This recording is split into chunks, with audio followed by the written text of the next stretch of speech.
Friends wasn't just one of the most beloved sitcoms of all time.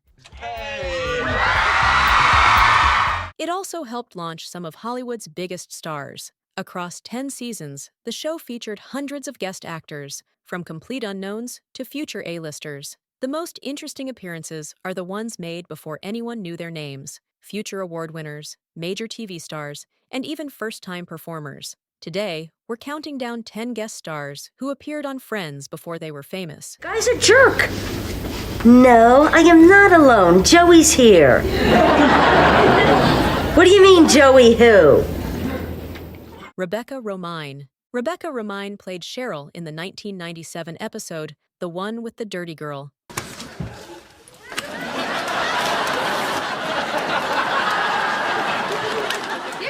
Ross is attracted to her until he discovers her apartment is a complete disaster, garbage everywhere. When they try making out on her couch, Ross encounters black goo and a moving bag of potato chips, which he attacks with a tennis racket. They break up when it turns out to be a rat, not her missing hamster. This was Romijn's very first television credit. She'd been working exclusively as a supermodel, Sports Illustrated, Victoria's Secret, but had zero acting experience. 3 years later, she was cast as Mystique in X-Men, spending hours in body paint to create one of the film's most iconic characters. She reprised the role in 2 sequels, then built a substantial TV career with Ugly Betty and The Librarians. From Ross's messy girlfriend in her acting debut to a star of major franchises, Romijn's career shows how one opportunity can open doors to an entirely new path. Jim Rash. Jim Rash played a nervous passenger in the Friends series finale in 2004. When Phoebe fabricates a story about the plane's left phalange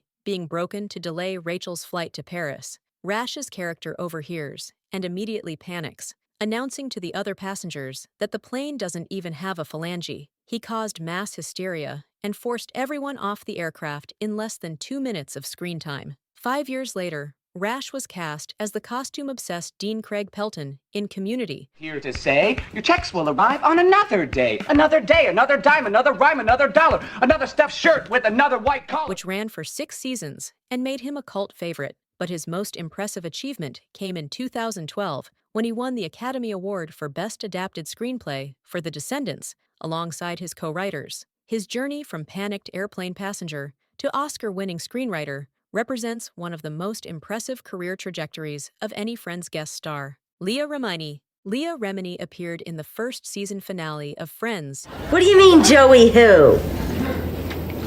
Tribbiani. Joey Tribbiani. In 1995, playing Lydia, a pregnant woman giving birth at the same time as Ross's ex-wife Carol. Joey befriends Lydia in the hospital and stays with her throughout her labor when the baby's father fails to show up. What makes this appearance fascinating is that Remini had actually auditioned to play Monica Geller. She made it to the final round. But when Courtney Cox walked into the audition, Remini instantly knew the part would go to Cox instead. 3 years later, Remini landed the role that would define her career, Carrie Heffernan, on The King of Queens, which ran for 9 seasons until 2007. Yeah? Can I talk to you for a second? Sure, Carrie. Beyond acting, she became a prominent public figure after leaving the Church of Scientology in 2013. She went on to create and host the Emmy Award-winning documentary series Leah Remini, Scientology and the Aftermath, winning 2 Primetime Emmy Awards and establishing herself as a powerful voice speaking out against the organization. Melora Hardin. Melora Hardin played Celia in Friends' first season. Celia, soothing tones, okay? A colleague of Ross who gets attacked by his pet monkey Marcel. Despite this traumatic encounter, she still asks Ross to talk dirty to her, leading to comedic moments as the awkward paleontologist struggles with the request. At the time, Hardin had been working steadily since childhood, but hadn't landed a breakthrough role. That came over a decade later, when she was cast as Jan Levinson on The Office in 2005. Jan's increasingly unhinged behavior, tumultuous relationship with Michael Scott, and memorable moments like appearing in her assistant Hunter's music video made her one of the show's most iconic recurring characters. Hardin's performance perfectly balanced comedy and pathos, finally giving her the mainstream recognition she'd worked toward for years. One slideshow. Excuse me, could I get some more water? No. Cole Sprouse. Cole Sprouse played Ross's son Ben in 7 episodes between 2000 and 2002. What's unusual is that Cole was the only Sprouse twin to play this role. Throughout their early careers, he and his twin brother Dylan typically shared roles to comply with child labor laws, but Friends marked one of Cole's first solo jobs. His most memorable episodes include Ross dressing up as the holiday armadillo Santa sent me here to give you these presents, Ben. and the prank episode where Ross and Ben made Rachel think Ross fell down the stairs. After Friends ended, the Sprouse twins became Disney Channel royalty with The Sweet Life of Zach and Cody and its spin-off. But Cole made an unusual decision. He stepped away from Hollywood to attend New York University, majoring in archaeology. After graduating in 2015, he returned to acting as Jughead Jones in Riverdale. In case you haven't noticed, I'm weird. I'm a weirdo.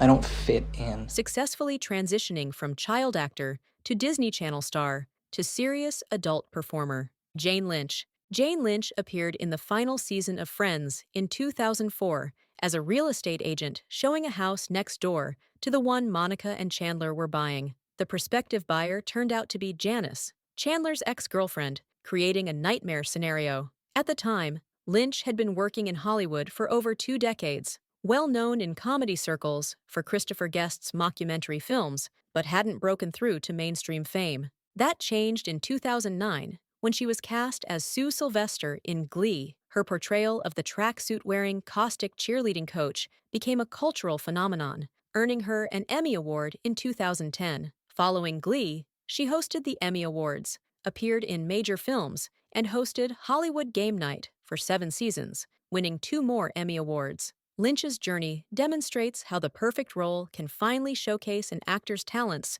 to a wider audience. Dakota Fanning. Dakota Fanning appeared in Friends' final season in 2004, playing Mackenzie, a young girl living in the house Monica and Chandler were buying. She had scenes with Joey, who was desperately trying to sabotage the house sale. At 9 or 10 years old, Fanning was already establishing herself, but hadn't reached peak fame yet. The following year, she starred in War of the Worlds with Tom Cruise and Steven Spielberg, cementing her status as Hollywood's most bankable young star. She went on to play Jane in The Twilight Saga and appeared in Once Upon a Time in Hollywood. What's particularly impressive He may be tired. is that she avoided child actor pitfalls entirely. She graduated from NYU in 2014 and continues selecting challenging roles, remaining one of the rare child actors who successfully transitioned to adult stardom. Paget Brewster. Paget Brewster played Kathy across multiple episodes in 1997 to 1998, initially as Joey's girlfriend before Chandler fell for her. The storyline explored genuine conflict between Chandler's feelings and his loyalty to Joey. Their relationship was short-lived, ending when Chandler suspected her of cheating. Brewster brought real depth to Kathy, making her more than just a love interest. Nearly a decade later, in 2006, Brewster joined Criminal Minds as FBI agent Emily Prentice, making her a household name. She stayed with the show through its 2020 finale, becoming one of its most beloved characters. Beyond that, she voiced Della Duck in DuckTales and appeared on Community. Her journey from Chandler's complicated girlfriend to a leading figure on one of television's longest-running crime dramas showcases her remarkable range. Mae Whitman. Mae Whitman was only 8 years old when she played Sarah Tuttle, a brown bird scout, in the 1996 episode where Ross accidentally breaks her leg with his tennis bag. Feeling guilty, Ross tries selling her cookies, but fails, so the guys create a fake space camp in Monica and Rachel's apartment. That same year, Whitman also appeared in Independence Day as the president's daughter. She later became a comedy staple as Ann Veal, George Michael's forgettable girlfriend on Arrested Development. The running gag of her being completely unremarkable became one of the show's funniest jokes. She then starred on Parenthood and Good Girls, but she's also built an impressive voice acting career, most notably as Katara in Avatar: The Last Airbender. Years later, she reunited with Jennifer Aniston on live television, thanking her for being kind on the Friends set, a touching moment showing the lasting impact of that early experience. Craig Robinson. Craig Robinson appeared in Friends' final season in 2004 as a courthouse clerk processing Phoebe's name change to Princess Consuela Banana Hammock. His character responded with complete deadpan indifference, flatly stating he had no interest in which name she chose. The scene lasted under 2 minutes, but showcased his signature comedic timing. 1 year later, Robinson was cast as Daryl Philbin on The Office, eventually becoming a series regular. His dry wit and understated reactions made him a fan favorite for 8 seasons. He then transitioned to film with Pineapple Express, Hot Tub Time Machine, and numerous other comedies. Robinson maintained his stand-up career throughout, proving that persistence and a distinctive comedic voice can lead to sustained Hollywood success. Guys, come look at this. You don't think it's a little weird, a bunch of guys just piling up in a big bathtub together? It's called male bonding, okay? Haven't you even seen Wild Hog?